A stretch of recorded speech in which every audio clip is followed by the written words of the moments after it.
Hey guys, so obviously I am making a video this week because my hands are full. As you can see, she's in there sleeping.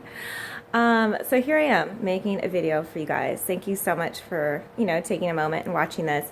What I really wanted to write about this week but did not get a chance to because I'm back at work, I'm playing mommy, thank God my son's upstairs sleeping. What I really wanted to write about this week is kind of the meanings we attach to two different words, right? Thin and fat.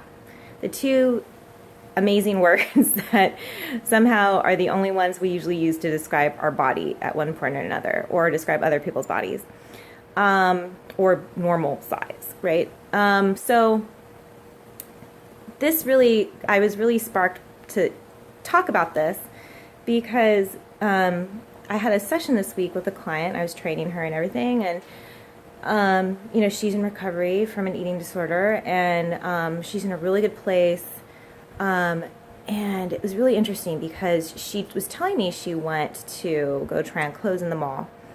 And of course, hello, big trigger. They're all ready for most of us. I kind of do all my shopping online just because I have no time.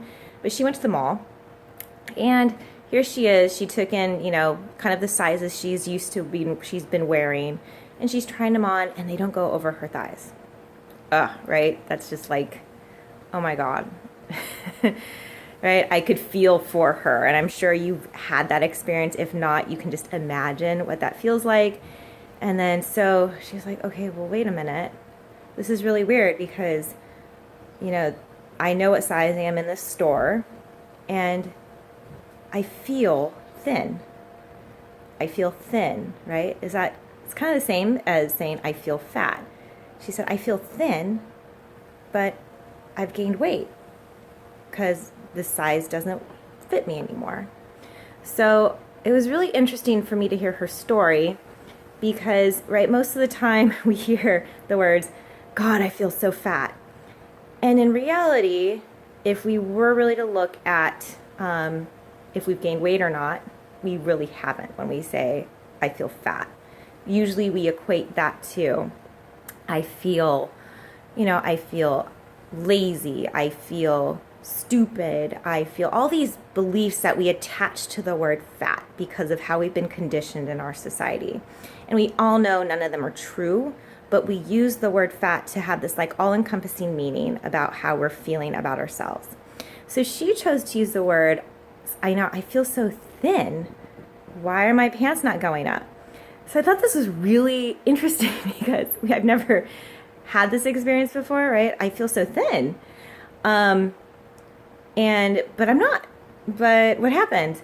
I've gained weight, but I feel thin. So I was like, okay, well, what did you really mean in that moment? That you really felt thin, or that you felt comfortable in your body? You felt empowered in your body. You felt good in your own body, and you felt confident.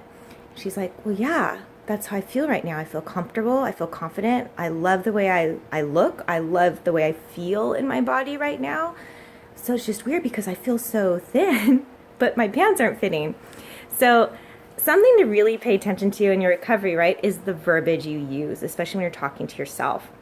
And this is a prime example, right? Still attaching fat to some negative belief and attaching thin to some positive belief about yourself. And just being aware of, the self-talk that you do talk to yourself, and the verbiage you use. When you're still using, even if it's, I feel thin, it's still attaching thin to a positive emotion or a positive feeling, and it's attaching fat still to a negative meaning. So even though, right, it's great that you feel confident and comfortable in your skin, if you call it thin, that's still kind of keeping trapped in that eating disorder mindset. So just being aware of still using that verbiage, right? I know I'm totally guilty of doing that still. Not all the time, not nearly as much as I used to do, but in my mind, I still use that verbiage from time to time. So my challenge to you in this next couple of weeks is maybe not what you say out loud about how you feel, if you feel fat, if you feel thin, but in your head, right? Do you still say, oh my God, I feel so fat? And it's not because you've gained weight, it's just because you feel like crap, right? Be mindful of that self-talk.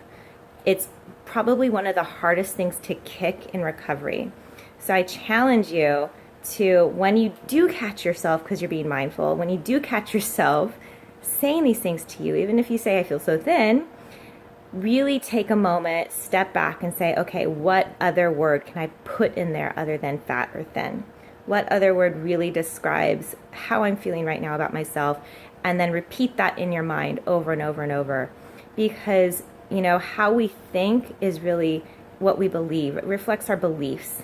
And one of the beliefs that really keeps me stuck a lot of the times, and I've been working on, is this belief that, you know, if my body was a certain size, I'd be happier, or if my body was a certain size, I'd be miserable. And we all know that's not true. So the more we can get away from using thin and fat to describe our emotions and how we feel about ourselves, the more we're able to just live in our body, live in the moment, and step away from our eating disorder and really empower our recovery.